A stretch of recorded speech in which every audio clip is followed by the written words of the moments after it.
Nintendo Direct hype is at an all-time high as we await the announcement of the first Direct to kick off 2018.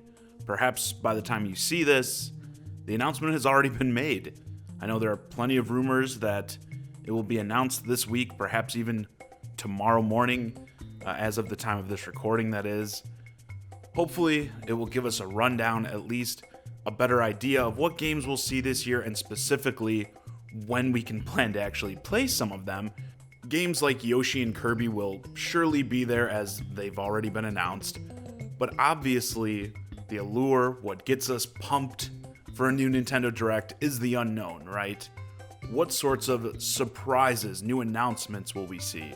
Now, almost seemingly before you even have the chance to let your mind conjure up some awesome possibilities, you'll probably be met with someone telling you to calm yourself.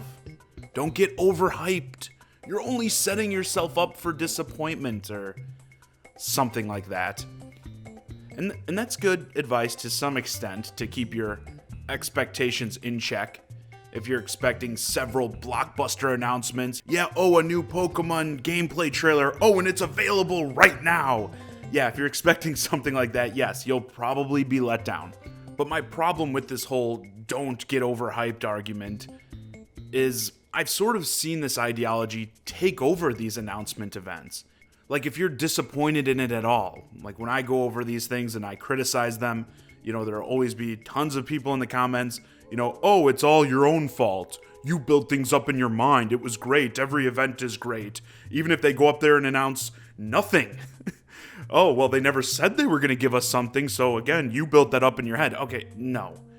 Okay, here's the thing. We get tons of these events per year, not just from Nintendo. Sony's doing their PSX thing. We're seeing more focus on other shows like PAX, Gamescom, Tokyo Game Show. And while yes, that means the announcements have to be spread out to maintain hype, I get that. Nintendo, for instance, can't go full throttle on every single Nintendo Direct. But let's remember, the whole point of these things is to build hype, to get gaming news sites and fans alike talking about the company in question. If that wasn't the case, some people go, oh no, it's about communicating information with the consumers. Why even have something like the Nintendo Direct if that was the case? Why not just send out a press release with a bullet point list of what you have to announce?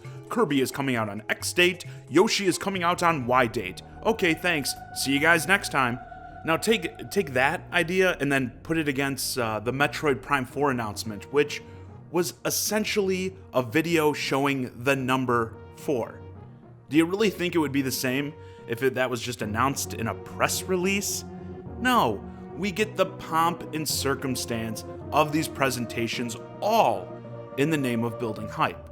And here's the thing, just having more of these presentations isn't an excuse, in my opinion, to have some be duds. They should all have some sort of cool stuff to show. Obviously, some are bigger than others, but if you don't have something cool to show, something to get people excited over, well, guess what? You shouldn't do one. Don't waste everyone's time. Wait until you have something to show. And I do think Nintendo has done a really good job of this lately, even giving people a bit of a clue on what to expect in advance. Like, I doubt we'll just be told there's a Direct coming soon. When this new Direct is announced, they may mention some games specifically like Kirby and Yoshi, and maybe say something like, and to look at what else is coming in 2018. And again, I think that is worth getting excited over. Like, when they do the indie game showcases, for instance, the Nindy show, sure, that's probably not as exciting to most people, but they tell you straight up in advance, hey, this Direct is about indie games. So, yeah, if you head into something like that, expecting some blockbuster announcement, then yeah, that is on you, because they told you what they were going to do ahead of time. And even in those, I think they usually do have some cool surprises in terms of the indie games world when they do those presentations. I wanted to discuss this because I feel like these companies are kind of feeling forced to do more and more of these big announcement events. I mean, just a few years ago, it felt like almost all the major gaming news was given out at E3. Now E3 is starting to become more of an afterthought. And why is that? Well, because we don't really need these sorts of major events anymore as far as like having one single one. We kind of needed it to be more contained back in the day because, well, we used to need the media types to collect all this information, then relay it back to us, the consumer. But in today's world, it's much easier for these companies to bypass these outlets and speak directly to us. And that comes back to my earlier point about how these events are all designed around pumping people up, pumping out us, the consumer specifically.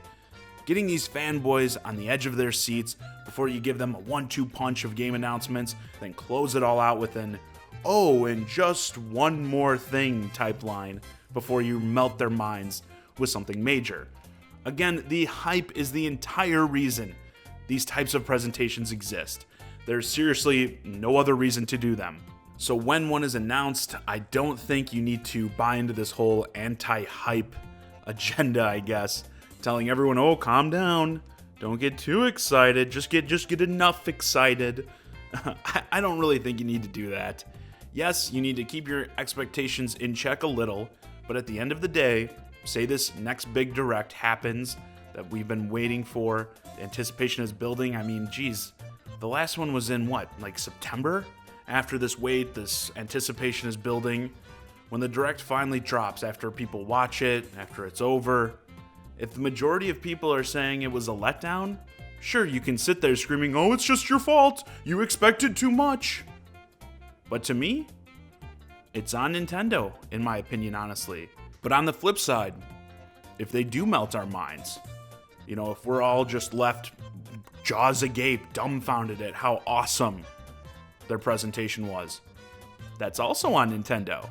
And with that, this video's a wrap. Let me know your hype status for this upcoming Direct in the comments. What are you hoping to see come out of it? As always, I'm John Zakari, and thanks for watching.